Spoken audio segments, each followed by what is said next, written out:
Washington, calling Counterspy. Calling Counterspy. Washington, calling Counterspy. Washington, calling Counterspy.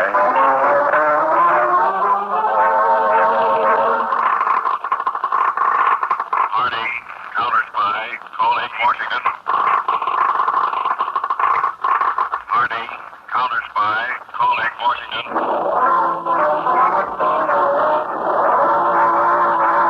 Phillips H. Lord, Counterspy.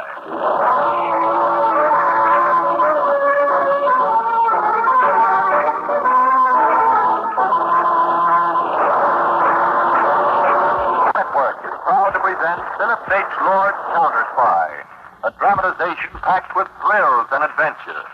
The exciting story of our undercover agents fighting against enemy spies within our borders. Phillips H. Lord, Counterspy. All over this great country tonight is an invisible army of men and women highly trained to protect us from professional enemy spies within our borders. Imagine chief counterspy of them all as David Harding.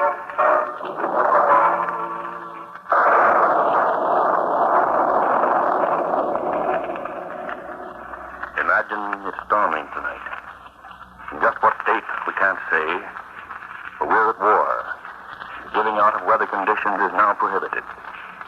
But there's a bad storm tonight. We can tell you it's in a southern state. It's especially bad in a dark, swampy section where a little shack is built on stilts out over a shallow beach on the ocean. It's windy, too. Inside this shack, two men are seated at a table, and with greasy, dirty cards are playing gin money. Hey, Butch, close the door, will you? How can I think with the sound of the waves and the wind? Okay. Would you let it close the door yourself,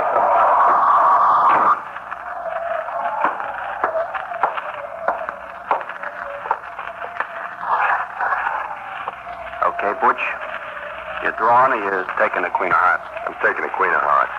Ah, saving Queen, huh? Yeah. There's a pretty card of three. You want it? Well, who that is? Put that gun back in your pocket, you fool. Come in. Come in and shut that door. You want to blow us out of here? Well, what do you want?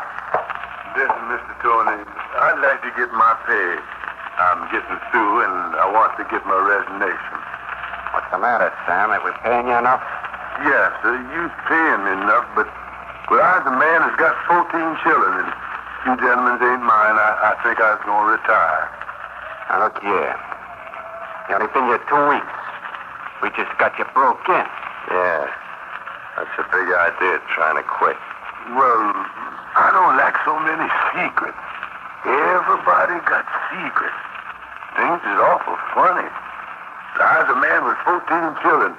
Ever since I've been married, I've been going to church once a month. Now, I don't like the funny things that's going on here. I just want my pay. Listen here, Sam. Before you started working for us, there were 2 other men working here. They wanted to quit. That was the last time they was ever heard of. Yes, sir. I knows about that, too. They done work here, and then they go away, and nobody never hear nothing about them. I want to quit. But we don't want you to quit. And you're not gonna quit. I'm sorry, sir, but my mind's made up. Stop fooling with him, Tony. I'll tell him straight. Hey, you listen. Out down in waters, there's a lot of alligators, and less than 20 feet from you, the sharks come in.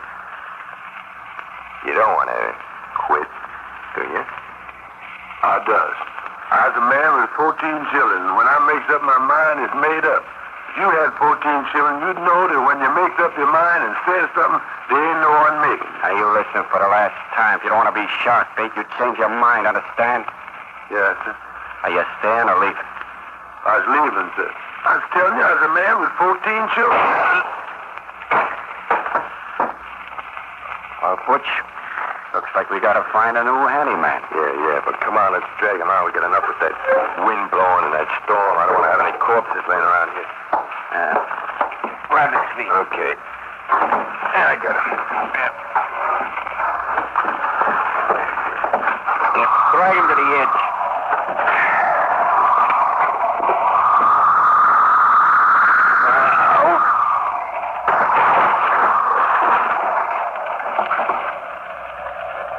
The tide's going out. He'll be out in deep water in an hour. Yeah, come on, let's get back to our card game. You know, I was just going to go drink.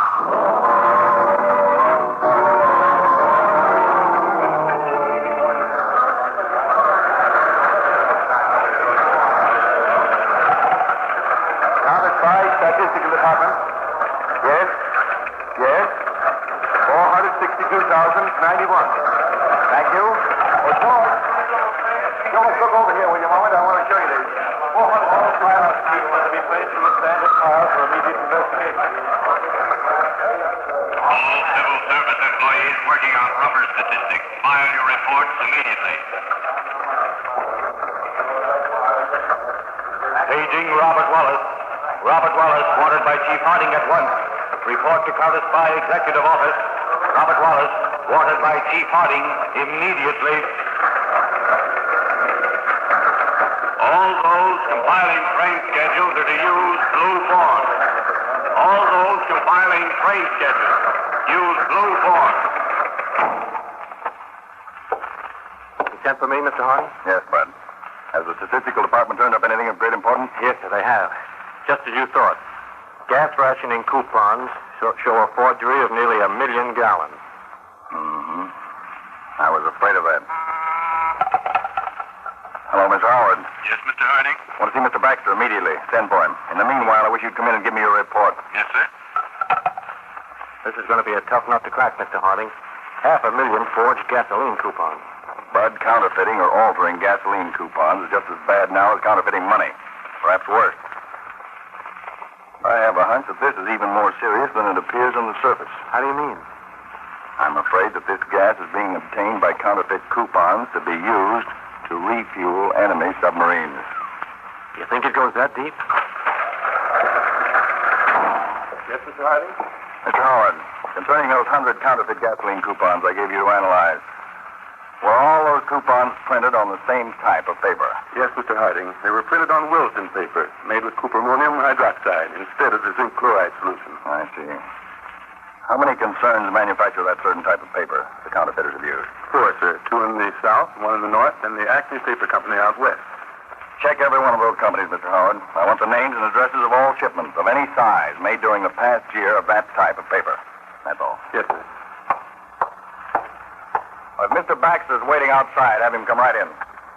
Yes, sir. This looks very serious, Mr. Harding. Yes, Bud. It does. Mr. Harding, I took the liberty of bringing Miss Bixby along with me. Good. How do you do, Mr. Bixby? Good evening, Mr. Harding. Baxter, those counterfeit coupons I gave you to analyze, were they all printed on the same counterfeiting plate? They were, Mr. Harding. Huh? What can you tell me about the kind of plate the counterfeiter used? Well, the printing was probably done on a vertical press plate, sir. I see. I took the liberty of passing these counterfeited gasoline coupons on to Mr. Bixby for ink analysis. He has some very interesting reports. Good. What is your ink analysis of these counterfeit gasoline coupons, Mr. Bixby? Well, Mr. Harding, analysis shows the ink was compounded of hydrochloric solutions of gallic and tannic iron salts, with the usual sugar and gum arabic present. Applying a reagent of 3% oxalic acid made the counterfeiter's ink disappear, while the negrocynic ink of the genuine coupons was unaltered. How many concerns manufacture this certain type of ink, Mr. Bixby? 3. One is a very small one and sells almost entirely in northern New England. Mr. Bixby, cover all of the ink manufacturers who use this compound of hydrochloric solution of gallic and tannic iron salts in their ink. Yes, sir. Check all of their shipments over the past 9 months. Give me the address of every shipment that they've made. Yes, sir.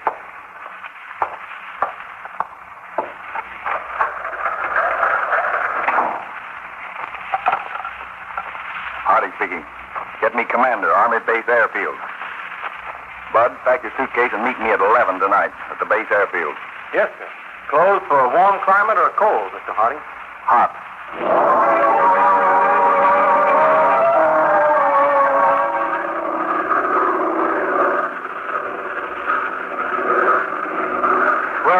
Harding. Now that the rush is over somewhat, where are we flying to? The Florida Everglades, Bud. We land at Miami and proceed south by car. What did you find out from those statistical reports? Well, our statistical department has reported, Bud, that a number of shipments of gasoline have been made by 6 different companies to a certain gasoline launch supply station along the main road in the Everglades. We also found out that a certain shipment of Willisden paper was also sent to this gasoline station. You probably recall the forged coupons were printed on Willisden paper. Yes. And also ink, similar to that used on the counterfeited coupons, was also shipped to this gasoline station. Hey, that's hot. Exactly what kind of a filling station is it, Mr. Harding? Well, are you familiar with the Everglades, Bud? No, I'm not, sir. Well, there's one main road which has been built up on artificial ground and piling. Runs for nearly 120 miles across the peninsula. Goes over about 40 different little islands. On a few of these are gasoline stations. This gasoline station in question is just about 100 feet off the main road. It services automobiles and also fishing boats. Yes, but how could it service any enemy submarines? People are driving over that road constantly. There must be some neighbors down there. That's the catch. That's what you and I've got to find out, Bud. Oh. If anything wrong is going on down there, a mighty clever device is being used. What's your plan, sir? Well, in the morning, we'll land at Miami. We'll get an oil truck, fill it full of gasoline, and find out when a delivery is supposed to be made to this gasoline station. Then you and I will make the delivery.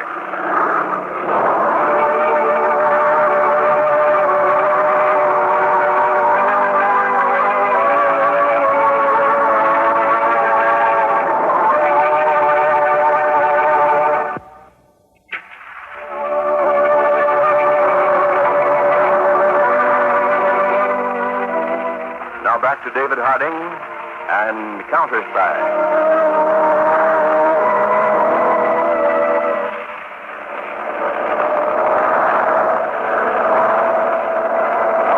I've ridden in things more comfortable than this gasoline truck, Mr. Harding.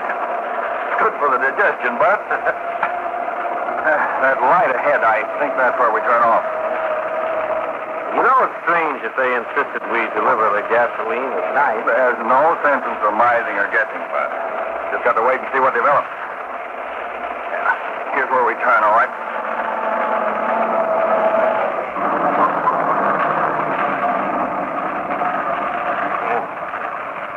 Sort of a primitive-looking place, what you can see of it. So dark. Take it easy. Here comes a man out of that shack. You from the NATO oil refinery in Miami? That's us, buddy. Drive out on the dock. Well, that little dock? Will that hold us? Bigger trucks than yours have been out there, buddy. Go ahead. Okay. We go through it, it'll be our funeral, not yours.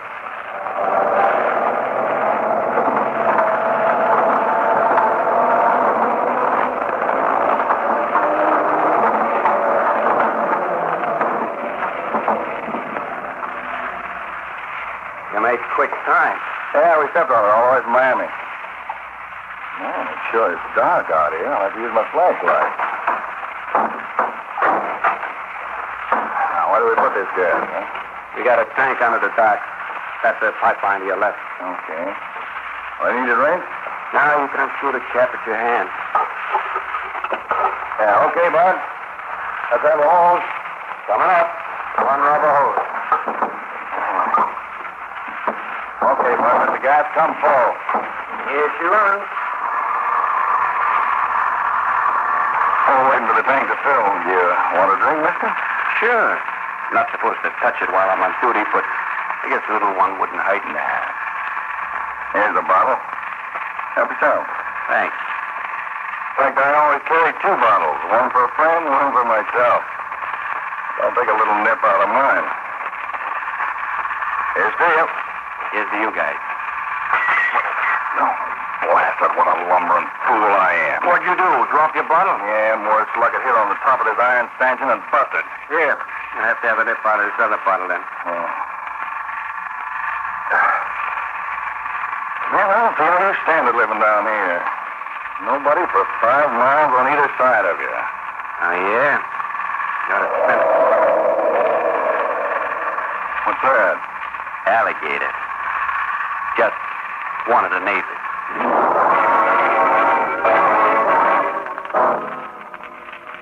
Harding calling J8, Palm Beach. Beach, Florida. You get contact. Harding calling J8, Palm Beach. Coming through. Notify all counterspies on Florida East and West Coast to investigate all ocean-going tugs. Check the last 5 or 6 feet of their rope hawsers. I broke a bottle of nitric acid on iron stanchion, which bore marks of a rope hawser having been tied to it. This acid will burn hemp fibers of hawser. Notify immediately of any tug having hawser burned at end. J8, reporting to Harding, Miami Counterspy Field Headquarters. Tugboat Santa Louise, out of Cape City, has hawser showing acid burn. Good. Contact me immediately as soon as that tug leaves and returns to her home berth. Want exact times of leaving and return.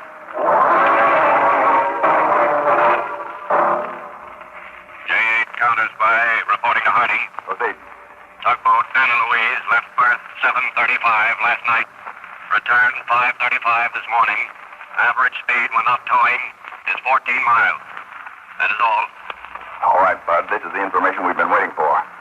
Now, let's look at this chart of the west coast of Florida. Do a little figuring. Yes, sir. Now, the Anna Louise's home port is 23 miles from this gasoline station in question. She cruises at 14 miles an hour. That'd take her... 1 hour and 45 minutes to get from her home to the gasoline station. Correct. 1 hour and 45 minutes for her to return from the gasoline station back to her home berth. The entire time being 3 hours and a half. But she was gone 10 hours. That leaves 6.5 hours of her time to be accounted for. That's right. 6.5 hours. Now, suppose she hooks onto a 10,000-gallon barge at the gasoline station in question and towed it out to sea to meet a submarine.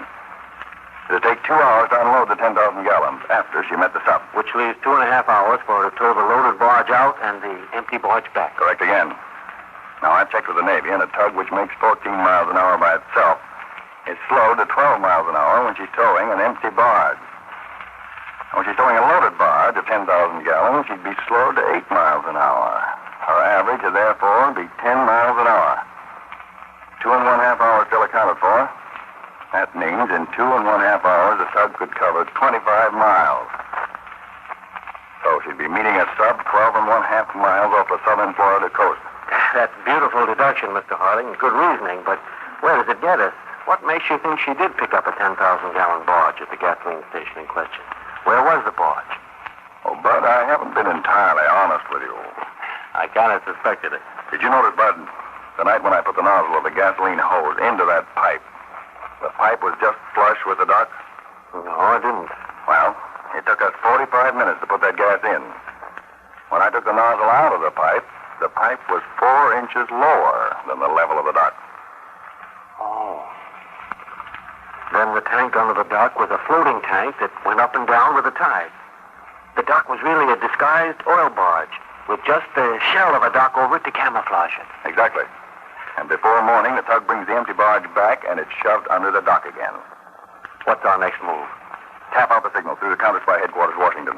Have the contact relayed to our field testing laboratory and get me Tex Walker. Tex is an expert chemist on gasoline and all fuel oils. The next time a submarine's refueled with that gasoline, they're going to have a surprise coming to them.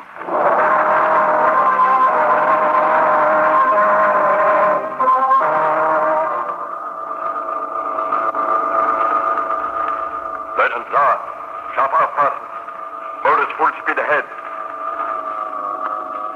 I said full speed ahead. Why are they slowing the motors? Captain, I'm very sorry, sir. We're having trouble with the motors. What's the matter? One motor has stopped entirely. We have started taking it apart. The whole inside is burned as if there were acid in the gasoline. That cannot be. How long will it take to repair? I'm afraid, sir, it is beyond repair. And the other motor is giving us trouble. Das darf nicht passieren. Nun, was, Idiot? Who turned out the lights? Switch on the lights, you fool. Sir, we are having the same trouble with our gasoline generators. Switch the current to the battery. You must repair them. We'll be at the mercy of the Americans. Are you sure it's trouble from the gasoline? Yes, sir. The carburetor and filters in the gasoline line have all been eaten away by acid. Dumme Luder. Notify Herr Himmel at once. Tell him we're ruined. We've been sabotaged. Notify Herr Teachmann in New York. It's his fault. Hoffnungsloser Dummkopf. He will suffer.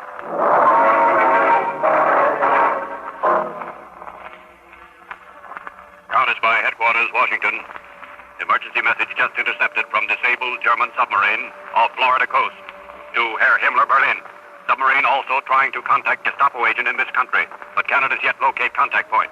That means a Gestapo agent will be sent to the Everglades to investigate trouble. Notify Florida police to proceed on observation plan 3B.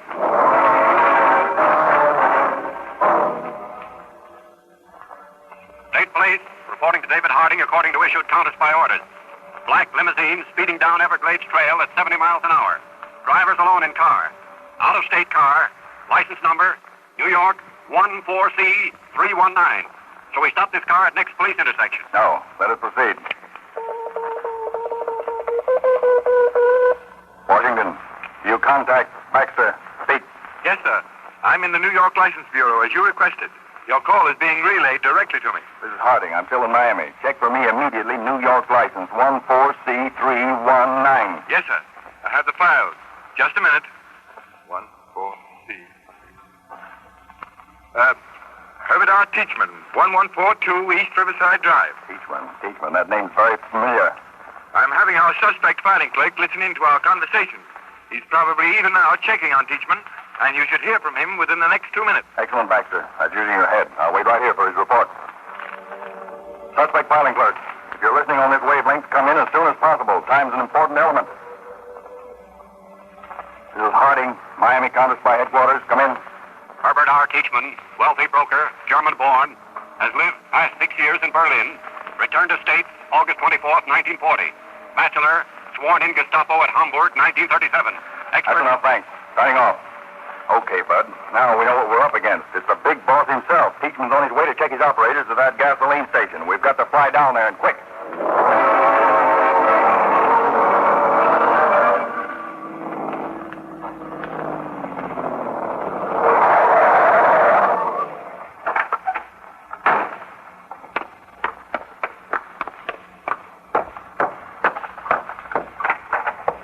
Bunglers, miserable pigs, sitting there playing cards.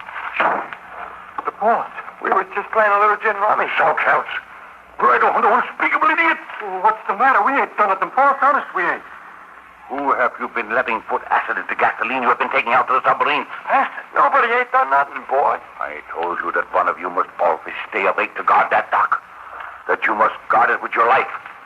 But somebody has been putting acid in that gasoline. The last 3 submarines you refueled, their motors are spoiled. They're helpless. You have ruined them. I have an order here from Herr Himmler himself. My own life isn't worth 2 cents. I have failed because of you stupid pigs. Now you're going to pay for your silly blunders. No, boss. No, don't shoot me. Ain't done nothing. You know how the Gestapo settles those imbeciles? Oh, noon? Don't kill me. It was Tony who was supposed to look after things. He was my boss. I just done what he told me. Stop that fighting. Take a good look at Tony. He's dead. Take a good look at a corpse. Because that is what you are going to be right now. Oh, don't. Please. Please take it easy. I don't know that I have ever done anything that has given me more pleasure. But don't shoot me again, boss. Please don't. Well, Früchte Schweinehunde. Fit food for alligators and sharks. And they are going to get you.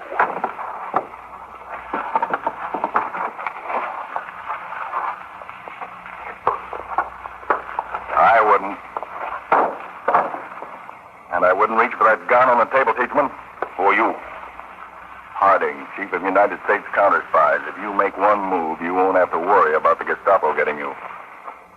You'll be just as dead as those 2 countrymen of yours you just killed. Don't shoot. I won't move. Put your hands up in the air, Teachman. A little higher. Just as high as you can get them. So you were the one who was putting acid in the gasoline. I was just one, Teachman. One of 5,000 counterspies checking every move your Gestapo made. Don't shoot. I do exactly what you say. You just want me to move so you can kill me right now. But I am not going to give you the chance. I do exactly what you want. All right, Teachman, start for the door. But be careful that your 2 countrymen don't trip you again.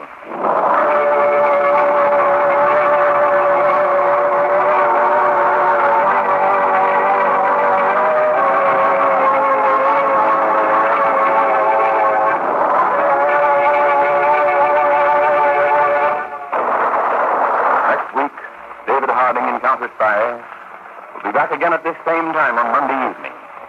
Tell your friends. Make it a date. Next week, the case of the murdered chemist. Brother versus brother. Death in the laboratory. The corpse that came to life. The mystery of the strange makeup. The secret of the powdered hair. Next week, gripping Counterspy.